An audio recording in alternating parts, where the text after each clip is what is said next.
नेपाल में भारी बारिश होने के बाद जो जल का सैलाब बाढ़ का विकराल रूप लेकर भारी तबाही मचाती है, जिसके रोकथाम के लिए सरकार करोड़ों रुपए खर्च करती है। नदी में बढ़े जलस्तर को रोकने के लिए बड़े बड़े बांध और तटबंध का निर्माण किया जा, लेकिन अगर उसी मजबूत तटबंध को तोड़कर क्षतिग्रस्त कर दिया जाए तो सवाल उठना लाजमी है। ताजा मामला मधवापुर प्रखंड क्षेत्र के पिहवारा से आया है, जहां पिहवारा टोल से लेकर बहा बांध तक धौस नदी पर बरसों पूर्व बने मजबूत तटबंध को तोड़कर सड़क बनाए जाने के नाम पर पूरी तरह से क्षतिग्रस्त कर दिया है, जिससे अब बाढ़ आने का खतरा और अधिक मंडराने लगा है। हालांकि अभी नदी का जलस्तर कम हो चुका है, लेकिन तटबंध को तोड़कर सड़क किस योजना से बनाई जा रही है यह किसी को पता नहीं। स्थल पर तो ना कोई बोर्ड लगा है, ना ही किसी प्रकार की कोई जानकारी है। उप प्रमुख दीपक कुमार सिंह, अभिषेक कुमार, राहुल साफी, राहुल सिंह, शरीफलाल महतो, राजू महतो, रंजित महतो एवं विक्की दुबे समेत ग्रामीणों ने कहा कि वर्षों पूर्व इस तटबंध का निर्माण कराया गया था ताकि बाढ़ जैसी आपदा से लोग और खेतों को बचाया जा सके। समय समय पर तटबंध की मजबूती के लिए मनरेगा अथवा अन्य योजनाओं से लाखों रुपया खर्च कर मिट्टी डलवाया जाता है, लेकिन अचानक किसी संवेदक के द्वारा सड़क बनाने के लिए तटबंध को क्षतिग्रस्त कर करीब 3 फीट तक की ऊंचाई को, जिससे तटबंध की ऊंचाई नदी के समानांतर हो गई है। अगर नदी में जलस्तर बढ़ता है तो पानी गांव तरफ निकलकर भारी तबाही मचा सकता है। स्थल पर योजना से संबंधित ना तो कोई बोर्ड है अथवा कोई सूचना पट, लेकिन तटबंध को क्षतिग्रस्त कर दिया गया, जो दुर्भाग्यपूर्ण है। सड़क बनाने वाले इंजीनियर पर कार्रवाई होनी चाहिए, क्योंकि तटबंध की ऊंचाई कम होने से बाढ़ पिहवारा, उत्तरा, बैंगरा, सबरौली और आबारी को डुबा देगा और भारी तबाही मचेगी। लोगों ने संवेदक और विभाग के इंजीनियर पर कार्रवाई की मांग किया है। इस संबंध में अंचलाधिकारी नीलेश कुमार ने कहा कि मामले की जानकारी नहीं है, जानकारी लेकर कुछ बता पाएंगे कि आखिर ऐसा क्यों किया गया। अगर तटबंध क्षतिग्रस्त किया गया है तो उस पर विधि सम्मत कार्रवाई की जाएगी। धौस नदी के तटबंध पर सड़क बनाने की जो कवायद है वो की जा रही है, क्या कहेंगे?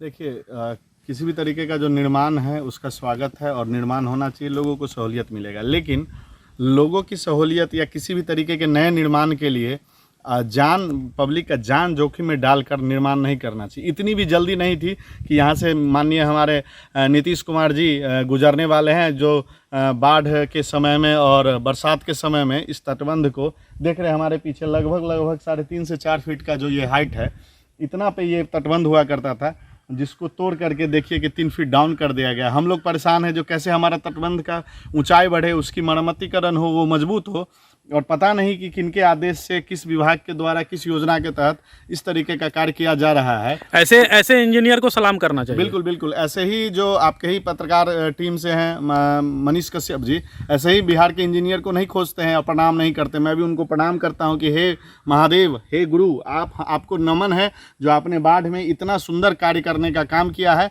जो हमारे तटबंध को तोड़कर चौड़ा कर दिया है। और अगर देखिए कि लप पानी की स्थिति है, अगर पानी बढ़ेगा, अभी पानी फुल फ्लेज में आई भी नहीं है इस नदी में, अगर पानी अपने उस रूप में आएगी तो ये पूरा का पूरा गांव जो है सो आपको बाढ़ प्रभावित हो जाएगा। मैं तो कह रहा हूं कि इसकी जांच हो और इस पे कार्रवाई हो कि किससे पूछकर आपने कि ये इस समय तटबंध को छेड़छाड़ करने का काम किया है, तटबंध की ऊंचाई को घटाने का। यहाँ पर नदी यू शेप में है, नदी आती है और आपको निकलती है, यहाँ टर्निंग, ये जगह मजबूत होना चाहिए, उसके ऊंचा होना चाहिए, उसकी ऊंचाई को कम करने का कार्य किसके दिशा निर्देश पे किया गया मुझे नहीं पता है। और मैं आज बांध का विजिट, ये पिहवारा बांध के छड़की का विजिट कर रहा था, और ये सब बहुत गलत है और इस पर प्रशासन सजग नहीं है। कैसे वो रिपोर्ट बनाते हैं, उनके नज़र में नहीं आया कि छड़की टूट गया। ये एक दिन का तो काम नहीं है, ये कम से कम 15 दिन पूर्व का कार्य है।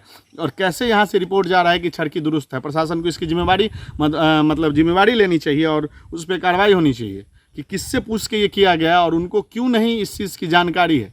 नहीं होगी मधवापुर प्रशासन को इसकी जानकारी। मैं आपको आश्वस्त करता हूँ हम विक्रम जी कि ये क्या चल रहा है मधवापुर में, मुझे समझ में नहीं आ रहा है।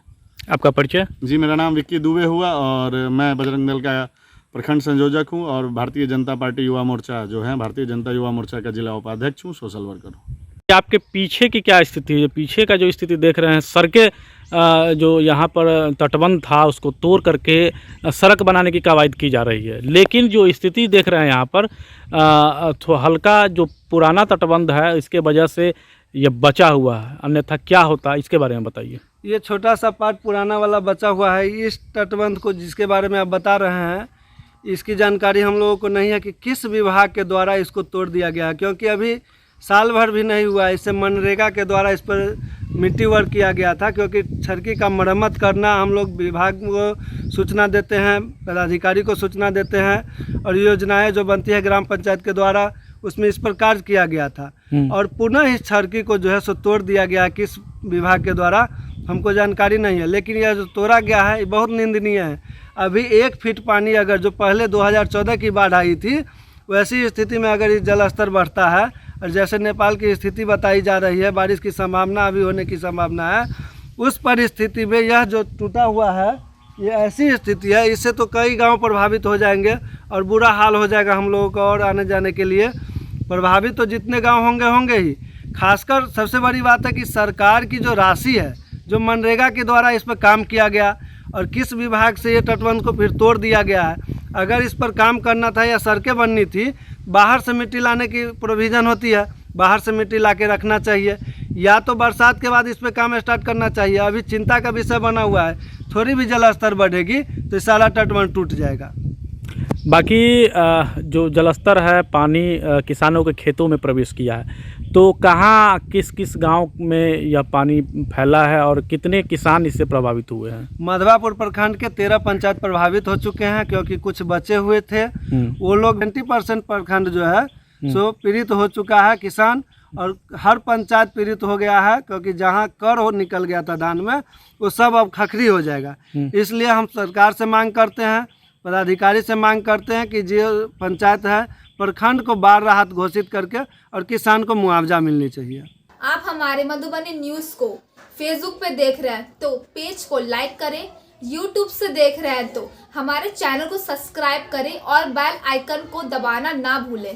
इस चेतावनी को ध्यान से देखिए। क्या आपको शौच के वक्त बहुत पीड़ा होती है? क्या आपको गुदा में मस्से हो गए हैं और शौच के साथ निरंतर खून बहता है? क्या मलत्याग के समय आपको भयंकर जलन और सुइयां सी चुभती है और दर्द असहनीय हो गया है? यानी आपको जानलेवा बीमारी बवासीर है। पैखाना रास्ता की किसी तरह की समस्या जैसे कब्ज, बवासीर, भगंदर या शौच के समय मांस बाहर निकलना, गुदा मार्ग से खून, मवाद या पानी आना, गुदा मार्ग में जलन, खुजली या दर्द होना, गुदा मार्ग के आसपास गांठ, फफोला, भगंदर जैसी बीमारी का ऑपरेशन कराने के बाद भी यदि परेशान है तो 100% जड़ से छुटकारा पाने के लिए एवं अस्थायी इलाज के लिए आज ही पधारे। Doctor Hriday Kumar, BAMS, new life clinic, Ram Janki Chowk, Saharghat, Madhubani.